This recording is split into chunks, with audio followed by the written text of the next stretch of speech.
Oi, meu nome é Beatriz e estou aqui junto do Leonardo para explicar um pouco o que é um transformer para o processamento de linguagem natural. Transformer ele é um tipo de arquitetura de rede neural que aprende um contexto e foi introduzido há pouco tempo em um artigo em 2017 por Vaz Warney. Ele tem ganhado bastante destaque e difere de outros modelos de processamento de linguagem, NLP, por não depender de redes neurais recorrentes, como os RNNs, ou das convolucionais, como as CNNs, que também tiveram grande destaque há 5 anos atrás, mas têm perdido um pouco do espaço para os modelos de transformer. Em vez desses modelos de rede neurais, eles utilizam conjunto de técnicas matemáticas conhecidos como self-attention. Esse mecanismo ele permite que o modelo capte bastante a dependência entre as palavras, algo que não acontece nesses outros modelos.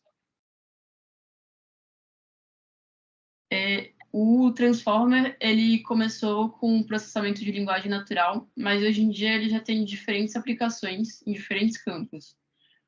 Um exemplo disso é a utilização dessa arquitetura para reconhecimento de som, tradutores, reconhecimento de texto, como eu falei, e também de reconhecimento de imagens.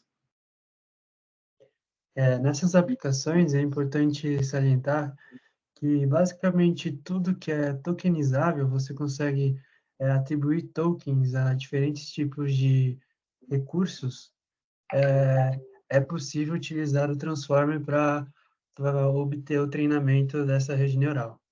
Então, é um modelo bem versátil.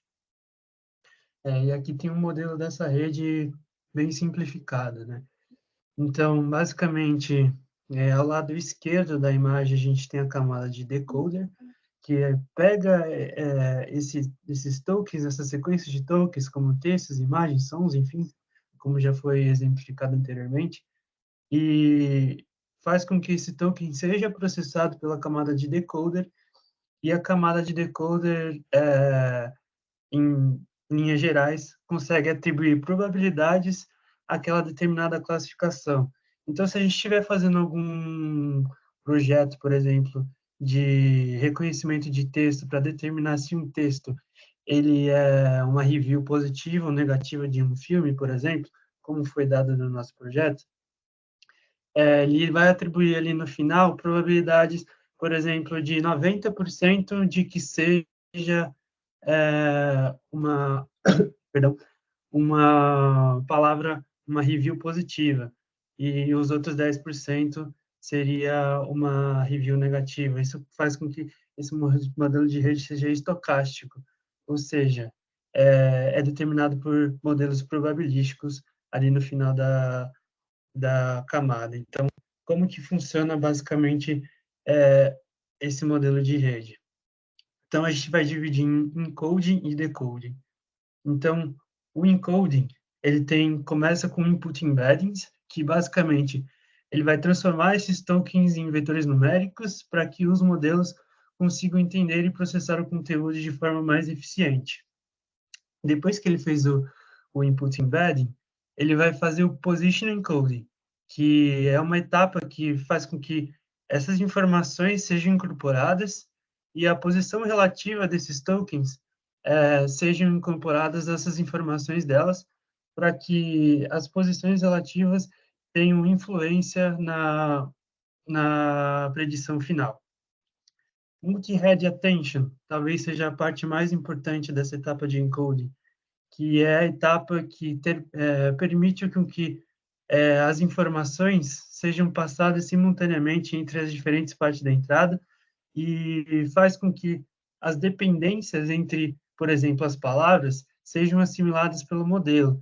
Então, um exemplo bem bobinho aqui para exemplificar, se a gente falar eu amo cachorros peludos, o multi-head attention vai fazer com que a palavra amo seja interligada ao cachorro e o peludo seja interligado ao cachorro. E aí a palavra cachorro seja extremamente assimilada a todas as outras palavras que estão dando origem a esse exemplo. Por fim, o Residual Connection, Layer Normalization e Point Wide Feed Forward. São todas essas 3 etapas, são normalizações de dados, conexões de resíduos, para que esses dados tenham uma maior estabilidade no desempenho, consequentemente, provocando uma melhora no treinamento. Agora a etapa de decoding. Então, esse modelo já passou pela camada de multithread do encoding e agora vai passar pelo processo de decodificação. Então, esses vetores que são decorrentes da camada de encoding, ele vai passar pela output embedding, position encoding, novamente, assim como foi feito na camada de encoding, com as mesmas propostas, e depois também, de novo, no decoder de multi-head attention, que novamente vai permitir que o decodificador distribua e concentre suas atenções em diferentes partes da entrada. Então, tendo como consequência um aprimoramento da capacidade do modelo, para que ele consiga gerar saídas de forma mais precisa e contextualmente relevante. E aí, por fim, ele vai passar por um classificador linear, o softmax ali, que vai fazer com que essas probabilidades sejam atribuídas a partir do vetor de entrada. Então, como eu disse no exemplo do eu amo cachorros peludos, a probabilidade, por exemplo, de ser uma frase com um contexto positivo ia ser maior do que a probabilidade de um contexto negativo, se o modelo for bem treinado. E aqui, só para concluir os tópicos, então, desse Transformer, ele é uma linguagem de modelo amplamente utilizado em linguagem natural, mas, como a gente pode perceber a partir da apresentação, tem várias outras aplicações. Utiliza um mecanismo de atenção multi-head para capturar relações entre palavras ou tokens, como mencionado anteriormente também. Talvez seja esse um dos principais tópicos do Transformer, ele foi bem detalhado na apresentação, no nosso relatório.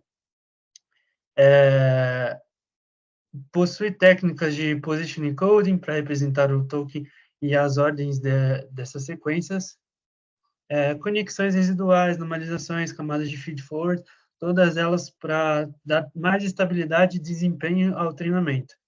E capturar as relações de longo alcance e lidar com diferentes comprimentos de tokens, então diferentes comprimentos de áudio, de palavras, enfim. E aí, esses fatores fazem com que esse modelo seja extremamente significativo nos avanços, não só de processamento de linguagem natural, mas de modelos de machine learning como um todo, principalmente no setor de reconhecimento. É isso, muito obrigado. Obrigado.